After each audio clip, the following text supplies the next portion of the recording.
Convince रख दिया, HRA रख दिया, और सर वो जो टोटल आता है कॉस्टिंग, वो सर आपका जो बनता है gross, what we call the gross. Perfectly जी सर। ठीक। अब ग्रॉस में सर बेसिकली क्या होता है कि अगर if the employ is coming under the PF and ESI, like अगर उसमें स्लैब में आ रहा the employ has salaries less than or equal to 15, then we are supposed to deduct his PF like 12% of the basic and the ESI की salary limit कितनी है? Sir 21। 21 है, तो आप 21 लीजिए आप। अच्छा सर। लेकिन देयर आर टू कंपोनेंट्स। जी।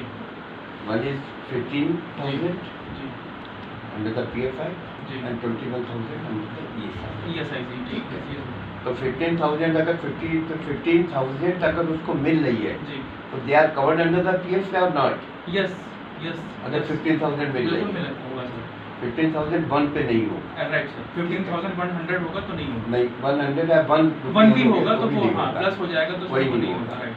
तो ये तो आपकी जनरल हो गया, मेडिकल अलाउंसेज हो गया, आपका कन्वेंस हो जी। गया, कुछ उसको कंपनियाँ CCA भी देती हैं, राइट सर। HRA भी देती हैं, कुछ night allowance, washing allowance, these are the components of the salary. जी जी जी। तो अब मुझे ये बताइए कि जैसे PF के बारे में आपको आइडिया है? जी। HRA is covered under the PF की नहीं? HRA HR is covered under the PF, yes on this condition? Sir like जैसे अगर हम लोग जो PF डिडक्शन करते हैं तो बेसिक प्लस DA का करते हैं, तो कहीं ना कहीं जो सैलरी एनेक्शर हम बना रहे हैं या ब्रेकअप कर रहे हैं तो उसमें HRA का भी परसेंटेज होता है 40% ऑफ द बेसिक, तो इस हिसाब से वो PF के अंदर HRA थोड़ा सा इस पे बड़ा एक हमने वो किया, इस पे हमने बड़ा वो डिबेट हुई। HRA देखिए टू कंडीशन होती है HRA की। एक कंडीशन ये होती है कि HRA is a part of salary, then it will be covered under the PF। ठीक है। अगर HRA is not a part of salary, जैसे मान लीजिए सपोज कीजिए कि आपको कहा गया कि HRA हम आपको नहीं देंगे, आप HRA मकान ले लीजिए और हम आपको HRA पेमेंट कर देंगे, वो भी HRA है, आपको हम HRA पेमेंट कर देंगे, तो वो कवर नहीं है, क्यों? वो वेरिएबल है। आज आपको 10,000 रुपये में मकान मिल रहा है, हो सकता है साल भर के बाद आपको 15,000 में लेना पड़े, या कंपनी का कि भाई आप 15,000 थोड़े से स्टेटस में लिए 20,000 में ले लीजिए मकान, वो वेरिएबल है। लेकिन जो पार्ट ऑफ सैलरी HRA होती है that is fix, that is certain percentage of CTC या बेसिक। ये बहुत टेक्निकल उसका क्या specific percentage of HRA what we have to decide for at the time of this is no category I know, कुछ 20% देती है, कोई 40% देती है, कोई but not more than 50, not more than 50, कोई 40% देती है, कोई 35% देती है, कोई 25% देती है बेसिक, कोई 25% देती है, कोई 10% देती है, कोई 15% देती है, वो कोई एक्ट में नहीं है कितने परसेंट आपको देनी है। भाई डिफरेंट कंपनियां अपने 40% तक HRA देती है। HRA का कोई रूल्स नहीं है कि आपको फिक्स हो जाए कि आप बेसिक का इतने % HRA ही देंगे। जैसे गवर्नमेंट ने एक फिक्स कर दिया कि आप तो CTC का 50% बेसिक देंगे, वो इसलिए फिक्स किया है कि बहुत सी कंपनी HRA पहले के अलाउंसेस PF में कवर नहीं थी, अब अलाउंसेस भी कवर्ड हो गए PF में। पहले क्या था कि लोग PF और ESI को बचाने के लिए बेसिक कम कर देते थे, अलाउंसेस ज़्यादा देते थे, तो आपकी CTC तो बराबर हो गई, टैक्स का उन्होंने वो कर दिया, अलाउंसेस पे टैक्स मिलती है, तो इसलिए वो गवर्नमेंट कंपल्सरी कर दिया कि आप CTC का टोटल 50% आप उसमें बेसिक ये हो गया। बाकी सर अपने हिसाब से मैनेज कर, बाकी मैं HRA का अलाउंसेस अपने हिसाब से मैनेज कर ली, उसका कोई कैटेगरी नहीं है। जो DA आप बता रहे हो that is called VDA, variable dearness allowance, वो VDA है, वो गवर्नमेंट का हर 6 मंथ में 6 महीने में रिवाइज होता है, तो भी पार्ट ऑफ मिनिमम बेस है। मिनिमम बेस जो है बेसिक और प्लस VDA दोनों होते हैं, मिला के ही होते हैं मिनिमम बेसिस। सर इसमें इस जैसे 4 कैटेगरीज होती हैं एम्प्लॉय की, एक अनस्किल्ड, एक सेमी स्किल्ड, स्किल्ड और हाईली स्किल्ड। प्रोफेशनल सर वो हाईली हाईली तो सर हाईली स्किल में कौन आता है? हाईली स्किल्ड में एक्चुअली टेक्निकल स्टाफ आता है जो स्किल से ऊपर आ जाए।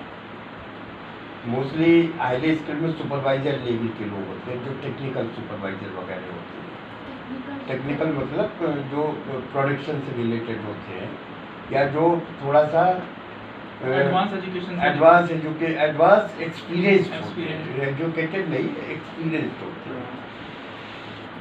एक लोगों ने बताया लेकिन उसमें हाईली स्किल्ड नहीं चलता। अब हाईली स्किल्ड ऐसे कोई वर्ड अब है नहीं, हाँ, कहते ये नहीं भी मैं चलता है, बता अब दूंगा। वो होटल- हाईली स्किल्ड हट गया है, वो पुराने समय में था। उन्होंने ये बताया कि वो जैसे हाईली स्किल्ड कोई वर्ड नहीं है। होटल्स वगैरह में कुक होते हैं, हाईली स्किल्ड नहीं, वो स्किल्ड होते हैं। देखिए हाईली स्किल्ड अब कोई वर्ड ही नहीं रह गया। हम आपको एक्ट में अगर आप मिनिमम अगर आप नोटिफिकेशन देखेंगे तो उसमें 3 ही कैटेगरी है, अनस्किल्ड, सेमी स्किल्ड और स्किल्ड।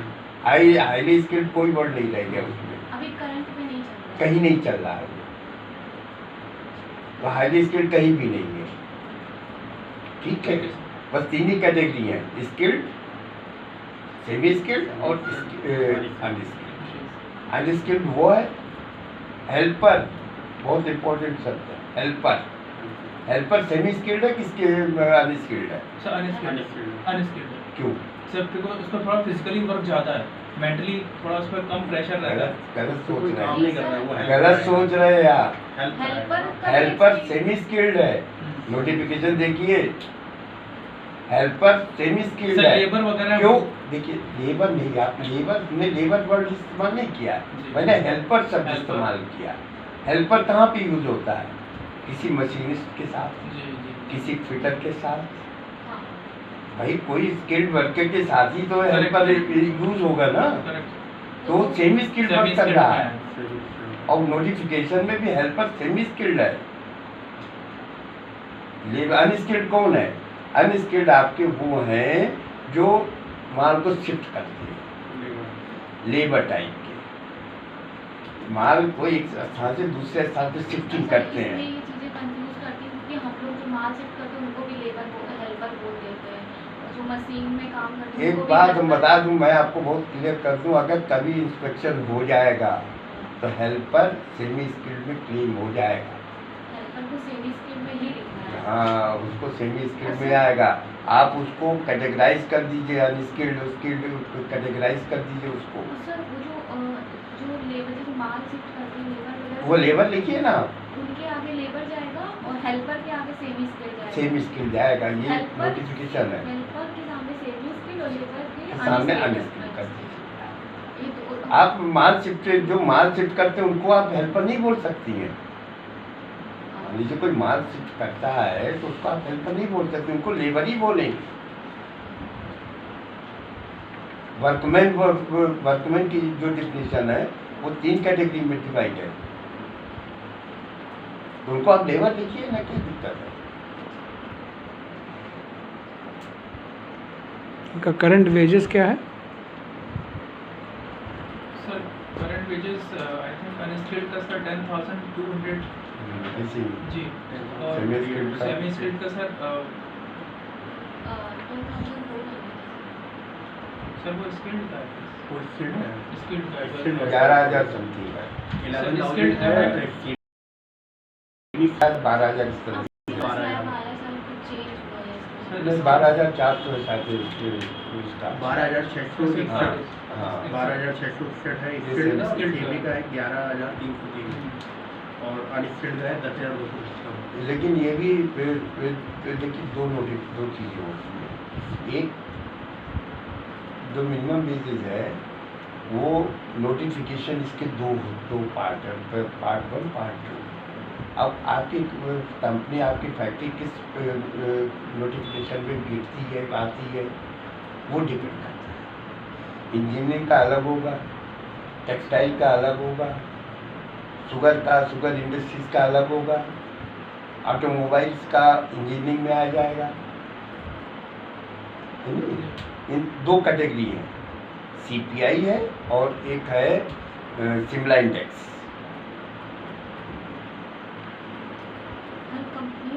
कंपनियों का नहीं है, नेचर ऑफ वर्क क्या है उसमें। जैसे इंजीनियरिंग इंडस्ट्री हो गई, ऑटोमोबाइल इंडस्ट्री हो गई, टेक्सटाइल इंडस्ट्री हो गई, समझ रहे ना, ये कैटेगराइजेशन होता है। आपको ये देखना कि आपकी फैक्ट्री किस कैटेगरी में आती है, इंजीनियरिंग इंडस्ट्री है कि ऑटोमोबाइल इंडस्ट्री है कि टेक्सटाइल इंडस्ट्रीज है कि शुगर इंडस्ट्रीज है कि प्लास्टिक इंडस्ट्रीज है, तो उसके हिसाब से आपका मिनिमम वेज लागू होगा। 2 ही नोटिफिकेशन होते हैं इसमें, वो ले जाएंगे नेट पे तो सब मिल जाएंगे। ऐसे एक मिनिमम वेज के हमारे पास वो नोटिफिकेशन आते हैं, उसमें लिखा होता है पूरा कि कौन कौन सी इंडस्ट्रीज में ये मिनिमम वेज आपके लागू हुआ है। सर जैसे कि अभी मेरा जो लेदर इंडस्ट्रीज है, मिनिमम वेजेस का नोटिफिकेशन कहाँ से मिलता है? नेट पे हमेशा आएगा, आप उसमें डालेंगे मिनिमम वेजेस नोटिफिकेशन में आ जाएगा। वो नेट पे सर्च कर लेंगे। सर्च कर लीजिए, उनमें आ जाएगा मिनिमम वेजेस। आपने लेकिन उसमें 2 चीज़ें हैं, ये स्टेट वाइज है हाँ ये नोटिफिकेशन। ये यूपी का था। आप यूपी का देंगे तो यूपी का आएगा, आप किसी और स्टेट का लेंगे तो उसी स्टेट का आएगा। वन मोर थिंग, ये 6 मंथ में चेंज होता रहता है ना, ये छोटे अक्टूबर में और अप्रैल में। अब नहीं, हाँ अक्टूबर अप्रैल में। अक्टूबर अप्रैल। आप कुछ पूछ रहे थे अर्पित? सर जैसे कि मेरा जो एक्सपीरियंस है अबाउट 10 इयर्स का, तो मेरा एक्सपीरियंस लाइक रिक्रूटमेंट, हार्डकोर रिक्रूटमेट, चाहे वो इंटरनेशनल हो, डोमेस्टिक हो, और प्लस सर जर्नलिस्ट, लाइक उसमें पूरा आपका ट्रेनिंग पार्ट आ गया, सर इंडक्शन आ गया, और ऑर्गेनाइजन इवेंट वगैरह। इंडक्शन और ओरिएंटेशन, जी इसका क्या मतलब हुआ? सर इंडक्शन मतलब जो भी हम कोई भी कैंडिडेट सेलेक्ट होता है, तो बेसिकली जो भी कंपनीज की पॉलिसीज़ हैं about the company norms, policies related with the HR, IT, each and everything, we have to describe the new joinees so that they can aware about the policies and all, so that they are not supposed to repeat the mistake in future। क्योंकि अगर sir लोग aware रहेंगे कि भाई ये हमारी policies हैं, ये हमारे नॉर्म्स हैं, आपको इसी के अंदर ही रह के काम करना है एज अ प्रोफेशनल, तो वो सर इंडक्शन का पार्ट होता है। ट्रेनिंग का पार्ट सर जैसे कि इसके अलावा सर इसके अलावा जैसे कि अगर उसके बाद जब ट्रेनिंग डन हो, इंडक्शन का सर ट्रेनिंग प्रोग्राम, जो भी जिस प्रोसेस के लिए हमने उस पर्टिकुलर एम्प्लॉय को हायर किया, वो प्रॉपर हम उनको A to Z सारा उनको समझा रहे हैं उस पर्टिकुलर प्रोसेस के बारे में। सर ट्रेनिंग डन होने के बाद फिर हमने उनसे असेसमेंट लिया कि भाई आपने ट्रेनिंग में क्या क्या चीज़ समझी, इंडक्शन अगर वो असेसमेंट क्लियर कर पा रहे हैं, देन हम उनको ऑन बोर्डिंग का प्रोसेस करते हैं, यानी सर ज्वाइनिंग फॉर्मेलिटीज़ और जो भी A to Z होती हैं ऑन बोर्डिंग करने के लिए। तो सर ये पूरा मैं इस समय देख रहा हूँ सर। और उसके अलावा सर रिक्रूटमेंट तो है ही है, साथ ही साथ सर जैसे जो इवेंट्स वगैरह होते हैं, चाहे सर बर्थडे हो गया, RNR हो गया, like rewards and recognition programme sir जो मंथली होता है, और सर जो फेस्टिवल्स वगैरह हम लोग ऑर्गेनाइज करते हैं, वो सर मैं पूरा देख रहा हूँ इस टाइम पे। पेरोलिंग वाली पार्ट करें तो सर पेरोलिंग में जैसे कोई भी एम्प्लॉय आ रहा है तो उससे नेगोशिएशन करना, उसका सैलरी पूरा बनाना, नेक्स्ट ईयर बनाना, उसको ऑफर लेटर उसको सेंड करना, प्लस सर जैसे कंप्लायंसेस की बात कर देते हैं। अगर मान लीजिए किसी की सीटी से एक छोटा सा क्वेश्चन है, जी CTC मान लीजिए किसी की 70,000 फिक्स की है, जी उसकी बेसिक कितनी आएगी? सर अगर हमने बेसिकली अभी जो सर मैं करता हूँ तो ग्रॉस सैलरी पे ही हम लोग डिस्कस करते हैं। ग्रॉस सैलरी या तो फिर हम उसको वो कहता है कि नहीं मुझे इतनी इन हैंड सैलरी चाहिए, तो इन हैंड सैलरी के बाद फिर उसी हिसाब से नेगोशिएट करके भाई हमें इनको इन हैंड इतनी प्रोवाइड करनी है, तो हमें इसका मतलब इनकी CTC या ग्रॉस थोड़ी बढ़ा के रखनी पड़ेगी, क्योंकि सर PSI के अंदर अगर वो लोग आ रहे हैं तो ऑब्वियसली हमें ग्रॉस उनकी थोड़ी सी बढ़ा के रखनी पड़ेगी, तभी डिडक्शन करके जो भी वट एवर ही और she is expecting about the basic salary और द इन हैंड सैलरी, तभी सर हम उसको ऑफर कर पाएंगे। क्योंकि सर CTC तो जब हम जो अच्छा एक अब हमें ये बताइए, तो आपको जैसे कि ये आप बेसिकली किस सब्जेक्ट पे क्या जानना चाह सर रहे हैं? बेसिकली क्योंकि आपको मेरा थोड़ा सा फोकस वो हो गया, सर मेरा फोकस जो क्योंकि सिलेक्शन रिक्रूटमेंट आपका कॉन्सेप्ट क्लियर है, जी और इसके अलावा आप क्या जानना चाह रहे हैं? सर मेरा जो फोकस इस टाइम पे अब आगे जो फ्यूचर में है वो ये है कि सर मैं हार्डकोर कंप्लायंसेस में आऊँ, पेरोलिंग में आऊँ, तो सर उसके लिए मुझे किस पे ज़्यादा फोकस करना पड़ेगा सर? क्योंकि पेरोलिंग में भी आपने कोई काम किया है? सर अभी जैसे अभी मैं सैलरी वगैरह बना रहा हूँ, बाकी सर जो डिस्बर्स होती है सैलरी वो अकाउंटेंट के थ्रू होती है सर, जो कि सर मतलब अटेंडेंस माइक्रोफोन चलिए। जी सर मैंने अटेंडेंस शीट बना दी सर प्रॉपर, पीएफ कह रहा हूँ सर, वो प्रेजेंट कितना है, एब्सेंट कितने हैं, सीएल एसएल जो भी सर हमने वो उनकी मार्क करके उनको अपडेटेड शीट अकाउंट्स डिपार्टमेंट में भेज दी। और उसके बाद सर फिर जो सैलरी जो न्यू एम्प्लॉइज हैं उनके सैलरी नक्शे बना के पूरे अकाउंट्स डिपार्टमेंट को भेज दिए। इनको सर एक किसी दिन बुलाई, इनको एक घंटे की ट्रेनिंग, 1 घंटा इनको लगेगा हमकी ये समझाने में, ठीक है। नहीं 1 घंटे में इनको थोड़ा सा कॉन्सेप्ट करना पड़ेगा मुझे क्लियर, इनका PF PSI का, ग्रेजुएटी का, बोनस का, जी सर, ये सब चीज़ें इनको कॉन्सेप्ट क्लियर करना पड़ेगा। और आप अभी थोड़ा सा फ्रेश है, आप तो बिल्कुल ही खैर MIS में तो खैर हम आपको अभी से आपका इंटरेस्ट किस पे है? HR में HR में। आप इन दोनों तीनों को चाहे एक साथ एक किसी दिन बुला लीजिए 1 घंटे के लिए। हम तो सर आज ही ये लोग तो आज ही मूड बना के घंटे का आ गए थे। आप ये कहें अगर और किसी दिन कल परसों में तो कल कर देंगे, क्योंकि कुछ इंटरव्यूज थोड़ा सा ये समझ लेना, अभी हम ये समझ लें